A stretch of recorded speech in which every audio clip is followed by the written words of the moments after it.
வணக்கம். முத்தரசு சுப்பிரமணியன் நெட்வொர்க்கர். ஒரு நபர் தூங்கிட்டு இருக்கிறாரு. அவர் தூங்கிட்டு இருக்கும்போது அவர் கனவுல ஒரு தேவதை வராங்க.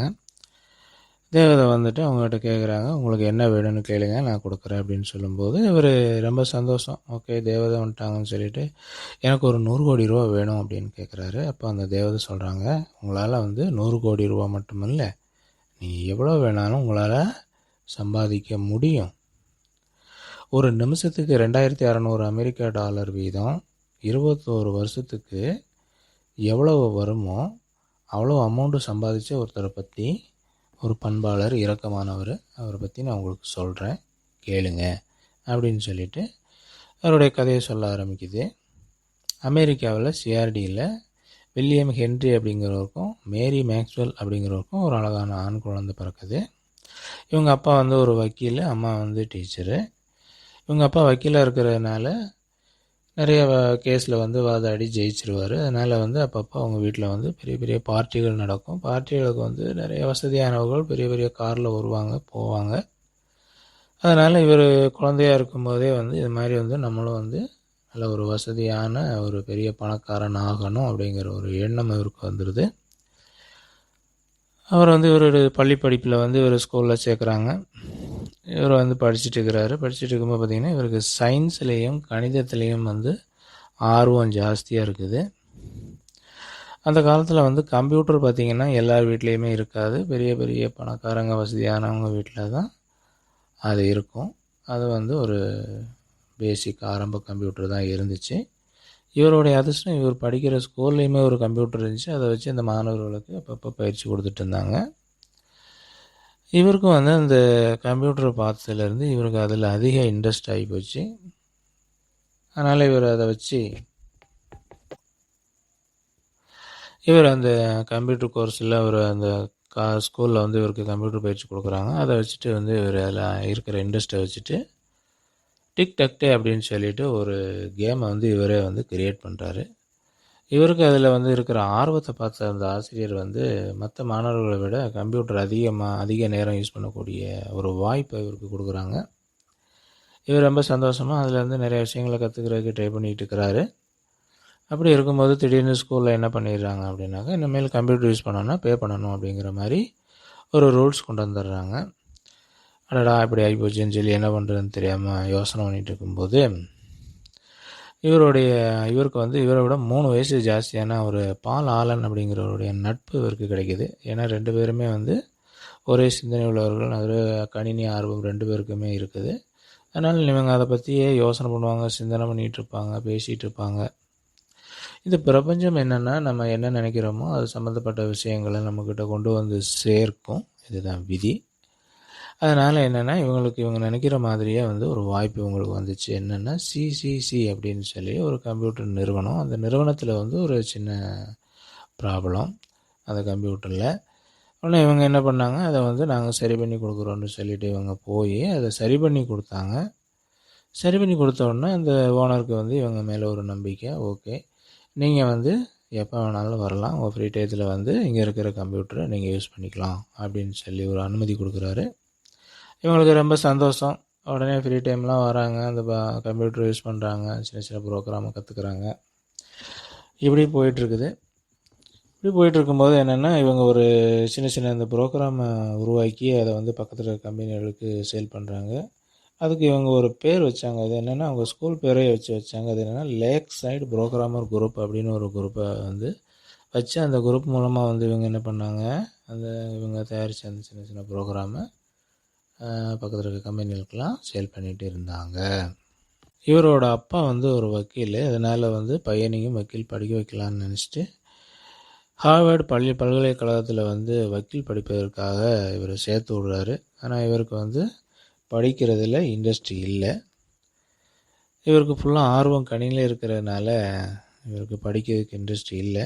இப்போ இவரோட நண்பர்களும் இவருடைய பாலாளன் நண்பர்களும் சேர்ந்து என்ன பண்ணலான்னு யோசனை பண்ணிகிட்டு இருக்கும்போது ஒரு நியூஸ் பேப்பர், அதாவது பாப்புலர் என்டர்டெயின்மெண்ட் நியூஸ் பேப்பர்னு ஒரு நியூஸ் பேப்பர், அந்த நியூஸ் பேப்பரில் ஒரு ஆடு வருது. அதை இவருடைய நண்பர் பார்த்துட்டு அதை எடுத்துகிட்டு ஓடியாராரு. அந்த ஆடு என்ன அப்படின்னாக்கா, எட் ராபர்ட் அப்படிங்கிறவருடைய MITS அப்படின்னு ஒரு கம்பெனி. அந்த கம்பெனியில் வந்து ஒரு புதுசாக ஒரு கம்ப்யூட்டரை தயார் பண்ணியிருக்கிறாங்க. அந்த கம்ப்யூட்டர் பேர் வந்து ஆல்டைர். இதுதான் அந்த நியூஸ் பேப்பர் ஆடில் வந்த விஷயம். இதை பார்த்த உடனே இவங்களுக்கு ஒரு வருத்தம். என்னென்னா முதல்ல நம்ம தான் கம்ப்யூட்டர் தயார் பண்ணலான்னு நினச்சோம், ஆனால் வேறு யாரோ தயார் பண்ணிட்டாங்களே அப்படின்னு சொல்லி ஒரு வருத்தம். இருந்தாலும் நம்மளாலேயும் ஒரு நல்ல கம்ப்யூட்டரை தயார் பண்ண முடியும் அப்படிங்கிற ஒரு எண்ணம் இவங்களுக்கு ஒரு நம்பிக்கையை உருவாச்சு. இவங்க என்ன பண்ணாங்க, நேராக அந்த கம்பெனியில் போயிட்டு அந்த எட்வர்ட் ராபர்ட்ட போயிட்டு, சார் வந்து நாங்கள் வந்து இந்த கம்ப்யூட்டரில் இன்னும் கொஞ்சம் எளிமையாக நிறைய ப்ரோக்ராமை நாங்கள் பண்ணி நாங்கள் உங்களுக்கு கொடுக்குறோம் அப்படின்னு சொன்னாங்க. அவர் அந்த எட் ராபர்ட் என்ன பண்ணாருன்னா, சரி ஓகே, உங்களுக்கு வந்து 1 மாதம் நான் டைம் கொடுக்குறேன், அதுக்குள்ளே வந்து நீங்கள் என்ன பண்ணுறீங்கன்னு பார்க்கலாம் அப்படின்னு சொல்லி டைம் கொடுக்குறாரு. இவங்களும் என்ன பண்ணாங்க, அவசரமாக வந்து நிறைய சின்ன சின்ன ப்ரோக்ராம்ஸ், நல்ல எளிமையான ப்ரோக்ராம்லாம் பண்ணி அந்த கம்ப்யூட்டரை வந்து நவீனப்படுத்திடுறாங்க. இதை பார்க்குறாரு, அவருக்கு ரொம்ப பிடிச்சி போச்சு இந்த ஓனருக்கு, இவங்களை பாராட்டுறாரு. இருந்தாலும் ஒரு சின்ன சின்ன தவறுகள் இருக்குது, அதையும் வந்து இவங்க சீக்கிரத்திலே சரி பண்ணதுனால இவர் என்ன சொல்கிறாருன்னா, இவருக்கு நிறைய லாபம் கிடைக்குது, நீங்கள் என்ன பண்ணுறீங்க, வெளியே எங்கேயும் போக வேண்டாம், நம்ம கம்பெனிலே இருந்துருங்க, உங்களுக்கு நான் சேலரி தரேன்னு சொல்லிடுறாரு. இவங்க 2 பேரும் அங்கேயே இருக்கிறாங்க. கொஞ்ச நாளைக்கு அங்கேயே இருக்கிறாங்க. அதுக்கு பிறகு யோசிக்கிறாங்க, நம்ம ஏன் இங்கே இருக்கணும், நம்ம வந்து ஒரு தனியாக ஒரு நிறுவனத்தை ஆரம்பிக்கலாம் அப்படின்னு சொல்லி அமெரிக்காவில் ஒரு 4வது ஒரு கட்டடத்தில் 4வது மாடியில் வந்து ஒரு கம்பெனியை இவங்க சொந்தமாக உருவாக்குறாங்க. 1980 IBM அப்படிங்கிற ஒரு கம்பெனி வந்து இவங்களுக்கு ஒரு ப்ராஜெக்ட் கொடுக்குறாங்க. என்ன அப்படின்னாக்கா, மென்பொருளையும் OSையும் மிக்ஸ் பண்ணி வந்து ஒரு கம்ப்யூட்டர் வந்து ஒரு சிஸ்டம் தயாரிச்சு பண்ணி கொடுங்க அப்படின்னு சொல்லிட்டு இவங்ககிட்ட சொல்கிறாங்க. இப்போ இவங்க வந்து சரி, ஏன்னா இது வரைக்கும் இவங்க மென்பொருள் மட்டும்தான் பண்ணியிருக்கிறாங்க, OS பண்ணதில்லை. இருந்தாலும் இவங்க என்ன பண்ணுறாங்க, சரி ஓகே நாங்கள் பண்ணி கொடுக்குறோன்னு சொல்லி ஒத்துக்கிறாங்க. அந்த நேரத்தில் வந்து சியாட்டல் கம்ப்யூட்டர் அப்படிங்கிற நிறுவனத்தில் வந்து டீன் பேட்டர்சன் அப்படிங்கிறவர் வந்து இன்டெல் அப்படின்னு ஒரு 8086 அப்படிங்கிற ஒரு OSை வந்து தயார் பண்ணுறாரு. அந்த தயார் பண்ணிகிட்டு இருக்கும்போது இவர் என்ன பண்ணுறாங்கன்னா, அவர்கிட்ட போயிட்டு $1 மில்லியன் கொடுத்து அந்த OSை வந்து இவங்க விலைக்கு வாங்கிட்டு வந்துடுறாங்க. அதில் வந்து இந்த IBM கம்பெனியில் கேட்டது மாதிரி ஒரு சில மாடுலேஷன்லாம் பண்ணி அதை வந்து PC தாஸ் அப்படின்னு சொல்லிட்டு அந்த IBM கம்பெனியில் கொடுத்துட்றாங்க. அவங்க வந்து அதை வாங்கி செல் பண்ணுறாங்க, நல்லா லாபம் கிடைக்குது. மறுபடியும் இவங்க என்ன பண்ணுறாங்க அப்படின்னாக்கா, சரி ஓகே, இதை வந்து நம்ம ஒரு சொந்த பேரில் வந்து இதை சேல் பண்ணலான்னு சொல்லி MS தாஸ் அப்படின்னு சொல்லி ஒரு பேர் வச்சு இவங்க வந்து அதை இவங்களுடைய வேறு கம்பெனிகளுக்கு வந்து இவங்க அதை சேல் பண்ணுறாங்க. அதுதான் வந்து இவங்க வந்து வாழ்க்கையில் வந்து மிகப்பெரிய ஒரு லாபத்தை வந்து இவங்களுக்கு ஈட்டி கொடுத்துச்சு. அதுக்கப்புறம் வந்து ஆப்பிள் நிறுவனம் வந்து GUI அப்படிங்கிற OSை உண்டாக்குனாங்க. இதுக்கு ஆப்போசிட்டாக இவங்க வந்து MS விண்டோஸ், MS ஆஃபீஸ் அப்படிங்கிற OS எல்லாம் இவங்க உருவாக்குனாங்க. 90s வந்து மார்க் ஆண்டர்சன் அப்படிங்கிற ஒரு நெட்காஃபே அப்படிங்கிற ஒரு சாஃப்ட்வேர் உருவாக்குனார். அதனால் வந்து அதுக்கு நல்ல வரவேற்பு கிடச்சிச்சு. அதனால் இவங்களுக்கு கொஞ்சம் பின்வாங்குச்சு. இவங்க போயிட்டு அந்த நெட்காஃபேயை போய் விலை கேட்டாங்க, அவங்க தரமாட்டேன்னு சொல்லிட்டாங்க.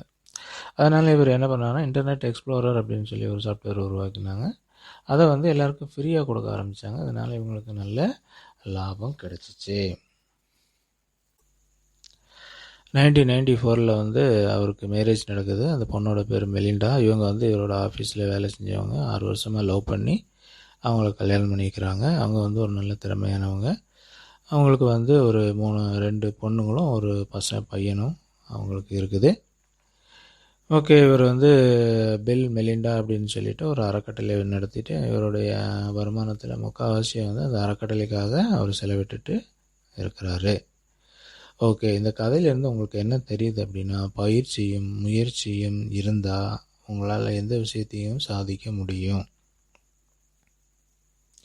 அவர் 1000 தான் வேலைக்கு போனாலும் அவருடைய எய்ம் ஃபுல்லாக ஒரு நல்ல பிஸ்னஸ் பண்ணணும், மக்களுக்கு நம்மளால் ஒரு நல்ல விஷயத்தை கொடுக்கணும் அப்படிங்கிற எண்ணம் அவரை வாழ்க்கையில் ஜெயிக்க வச்சிச்சு. அதனால் நீங்களும் வந்து ஒரு நல்ல பிஸ்னஸ் எடுத்து பண்ணுங்கள். உங்களோட நான் இருக்கிறேன்னு சொல்லிவிட்டு அந்த தேவதை வந்து கிளம்பி போயிடுச்சு. இது வரைக்கும் அந்த தேவதை சொன்ன நபர் யார் அப்படின்னு பார்த்தீங்கன்னா, 12 வருஷம் கண்டினியூஸாக நம்பர் 1 பணக்காரர் பட்டியலில் இடம் பிடித்தவரும் மைக்ரோசாஃப்ட் நிறுவனத்தினுடைய நிறுவனரும் தன்னுடைய வருமானத்தில் முக்கால்வாசி பங்கை தன்னுடைய ஃபவுண்டேஷன் மூலமாக, தன்னுடைய அறக்கட்டளை மூலமாக நல்ல காரியங்களுக்கு பயன்படுத்துகிறவருமாகிய பில்கேட்ஸ் அவரை பற்றி தான் நம்ம இது வரைக்கும் பார்த்தோம். ஒரு பத்திரிகையில் இவர்கிட்ட பேட்டி கேட்டாங்க. சார், நீங்கள் காலேஜெல்லாம் இடையில நிறுத்திட்டீங்க, எப்படி சார் நீங்கள் வாழ்க்கையில் இவ்வளோ பெரிய ஆளாக முன்னுக்கு வந்தீங்க அப்படின்னு கேட்கும்போது அவர் சொன்னார், நான் சுமாராக தான் படிப்பேன். என்னுடைய ஃப்ரெண்டு நல்லா படித்து நல்ல மார்க் வாங்கியிருந்தார். ஆனால் அவர் என் கம்பெனியில் இன்ஜினியராக இருக்கிறாரு, நான் அந்த கம்பெனியோட ஓனராக இருக்கிறேன் அப்படின்னு அதுக்கு பதில் சொன்னார். ரெண்டாவது கேட்டாங்க, நீங்கள் சார் அடுத்து நீங்கள் புதுசாக ஒரு பிஸ்னஸ் ஆரம்பிக்கணும்னு நினச்சிங்கன்னா எந்த பிஸ்னஸ் சார் பண்ணுவீங்க அப்படின்னு கேட்கும்போது அவர் நான் நெட்வொர்க் மார்க்கெட்டிங் பிஸ்னஸ் தான் நான் புதுசாக பண்ணால் நான் எடுத்து பண்ணுவேன் அப்படின்னு அவர் சொன்னார். ஆக ஒரு நல்ல பிஸ்னஸ் எடுத்து நம்ம பண்ணும்போது வாழ்க்கையில் நம்ம முன்னுக்கு வரலாம், நம்ம நினச்சதை நம்ம சாதிக்கலாம். அந்த வகையில் நான் ரெக்கமெண்டேஷன் பண்ணுறது நெட்வொர்க் மார்க்கெட்டிங். நெட்வொர்க் மார்க்கெட்டிங் கம்பெனிகள் நிறைய கம்பெனிகள் இருக்குது. ஆனால் நிறைய பேர் ஏமாத்துறாங்க. நல்ல கம்பெனிகளாக நீங்கள் தான் தேர்ந்தெடுக்கணும். இப்போ புதுசாக நிறைய கம்பெனிகள் வருது, ஆனால் இல்லாமல் போயிடுது. அதிலெல்லாம் போய் சேர்ந்துட்டு நெட்வொர்க் மார்க்கெட்டிங் மோசம் அப்படின்னு நீங்கள் சொல்லக்கூடாது. அதை நல்ல பெரிய ஒரு அதிக வருஷம் இருக்கிற ஒரு நல்ல கம்பெனிகளாக பார்த்து தேர்ந்தெடுங்க. நல்ல கம்பெனியில் நீங்கள் ஜாயின் பண்ணி ஒர்க் பண்ணுங்கள். கண்டிப்பாக உங்களுடைய வாழ்க்கையில் நீங்கள் நினச்சதெல்லாம் சாதிக்கலாம். நெட்வொர்க் மார்க்கெட்டிங் பற்றி தகவல்கள் தேவைப்பட்டுச்சுன்னா கால் பண்ணுங்கள், மெசேஜ் பண்ணுங்கள். நன்றி, வணக்கம்.